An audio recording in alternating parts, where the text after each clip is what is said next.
These are two ROS nodes talking to each other in real time, publishing and subscribing. Let's build this from scratch using C++. Before we write any code, let's quickly cover the core idea. In ROS2, everything runs inside nodes. Nodes communicate by sending messages over topics. A publisher sends messages to a topic. A subscriber listens to that topic. As long as both nodes use the same topic name and message type, they can communicate even if they're written in different languages. Let's start by creating a C++ package that will contain both nodes. This creates a basic ROS2 C++ package with all the dependencies we need. Now we can focus on the actual nodes. First, let's write the publisher node. Here's what's happening. We create a node called publisher node. It publishes string messages on the network topic, and a timer sends a new message once per second. Every second, this node is pushing data onto the ROS network. Now let's create the subscriber node.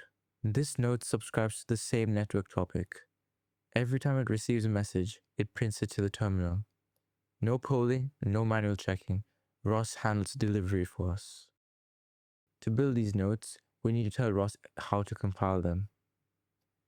Here, we add both executables and link them against the required ROS2 libraries. This step is what allows Colcon to build and install our nodes. Now let's build and run everything.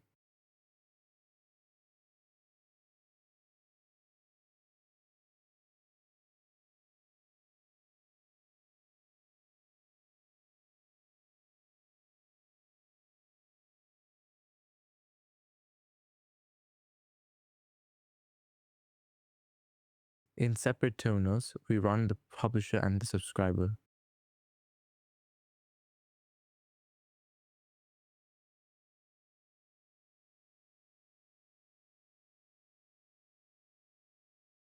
You can see the publisher sending messages once per second, and the subscriber receiving them immediately and printing them onto the screen. This is ROS2 communication in action. Let's summarize. Nodes communicate using topics, publishers send messages, and subscribers receive them. This pattern is the backbone of ROS2 communication. If this helped you, like the video and subscribe for more ROS2 C++ tutorials. Thanks for watching.